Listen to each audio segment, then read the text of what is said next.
Shalom, kita bertemu kembali melalui renungan harian HKBP Resort Sutoyo pada hari Sabtu 12 April 2025. Kita berdoa. Damai sejahtera yang daripada Allah Bapa yang melampaui segala akal adalah kiranya menyertai hati dan pikiranmu di dalam Kristus Yesus Tuhan kita. Amin. Firman Tuhan untuk kita pada hari ini yaitu tertulis dalam 2 Tawarikh pasal 18 ayat 13. Tetapi Mika menjawab, "Demi Tuhan yang hidup, sesungguhnya apa yang akan difirmankan Allahku, itulah yang akan kukatakan." Dalam bahasa Batak, alaini nasi Mika ma, songon sitong na mangulu jahuba, manangaha si pabuau ni dewata tuau, ido hata honokku. Demikian firman Tuhan. Saudara yang terkasih dalam nama Tuhan Yesus Kristus, mungkin sering kita menganggap pekerjaan mendengar itu sesuatu yang mudah atau gampang. Akan tetapi sebenarnya tidak demikian adanya. Karena mendengar menjadi sesuatu yang sulit jika apa yang kita dengar tidak sejalan dengan apa yang kita pikirkan dan apa yang menjadi pendapat kita. Apalagi jika ambisi yang sangat menyala dalam hati kita, sehingga setiap yang berbeda dari keinginan itu akan sulit untuk didengarkan. Demikian seorang raja bernama Ahab, raja kerajaan Israel, yang sangat ambisius dan tidak takut akan Tuhan. Dia berkeinginan untuk menguasai bangsa Ram di Gilead, negara tetangganya. Dia mengajak Yosafat, raja kerajaan Yehuda, untuk bergabung menghadapi bangsa Ram, dan mereka merancang penyerbuan. Ahab memiliki 400 orang nabi yang diangkatnya, ibarat penasehat spiritual, dan mempertanyakan rencana ini. Para nabinya ini mengatakan akan menang melawan Ram dan tidak akan kalah. Tetapi Yosafat tidak percaya, sehingga memanggil Nabi Allah, yaitu Mika.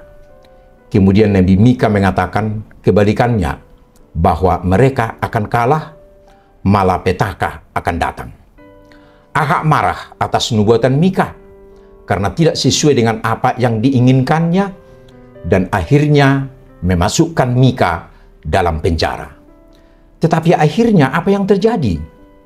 Ahab mati dalam peperangan ini, tertancap anak panah yang tidak terarah. Saudara yang terkasih dalam nama Tuhan Yesus Kristus, mendengarkan nasihat terkadang susah kita terima, apalagi apa yang dikatakan firman Tuhan. Terkadang kita jatuh mendengar apa yang dikatakan pikiran kita tanpa peduli dengan pandangan orang lain. Kita lebih cenderung mencari dukungan hanya dengan yang sependapat dengan kita. Kenyataan tidak demikian adanya. Firman Tuhan tidak selamanya hal yang enak didengar oleh telinga kita, tetapi terkadang membuat telinga kita panas. Karena firman Tuhan akan menegur kita atas dosa dan kesalahan kita.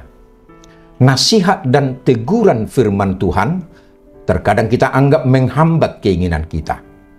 Khotbah yang kita dengar dan menurut kita baik apabila isi khotbah hanya menyenangkan hati kita tanpa peduli dengan dosa yang kita lakukan. Setelah Mika dipanggil dan diminta pertimbangan oleh Ahab dan Yosafat, maka ia menyampaikan apa yang difirmankan Tuhan kepadanya adalah nubuat malapetaka dan kekalahan. Mendengar hal itu, Ahab sebenarnya tahu bahwa itu adalah kebenaran, tetapi ia enggan mendengarnya. Kita sebagai orang percaya kepada Tuhan, kita akui atau tidak, cenderung menghindari nasihat yang bijak, terlebih bila nasihat tersebut tidak menyenangkan hati kita, dengan anggapan semua akan terkendali dengan caraku sendiri. Benar sekali, kita mungkin bisa mengakali manusia saat melakukan dosa. Tetapi kita tidak bisa mengakali Tuhan untuk menutup mata, sehingga tidak memberikan hukuman kepada kita. Oleh sebab itu, ketika kita jatuh dalam dosa, jangan berusaha lari dari Tuhan, tetapi akui, minta pengampunan, dan komitmen tidak melakukan dosa lagi. Maka dari itu, dengarkan suara kebenaran firman Tuhan, sekalipun bertentangan dengan pikiran dan apa yang kita mau, sebab Ia selalu menepati setiap firman-Nya. Amin. Kita berdoa. Ya Tuhan kami, dalam Yesus Kristus, mampukan kami mendengar atas kebenaran firman-Mu, agar kami beroleh keselamatan. Walau terkadang firman-Mu tidak seturut dengan pikiran kami, namun firman-Mu selalu yang terbaik bagi kami. Amin. Saudara yang terkasih, selamat beraktivitas hari ini. Tuhan Yesus memberkati. Shalom.